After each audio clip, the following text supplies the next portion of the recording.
छूटल आजू बाबुल के आंगनवानु हो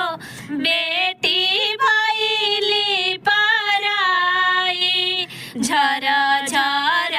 बरसे नयनवानु हो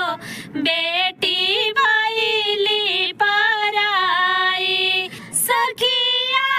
सहेली रोवे छूटी गईल संगवा जुट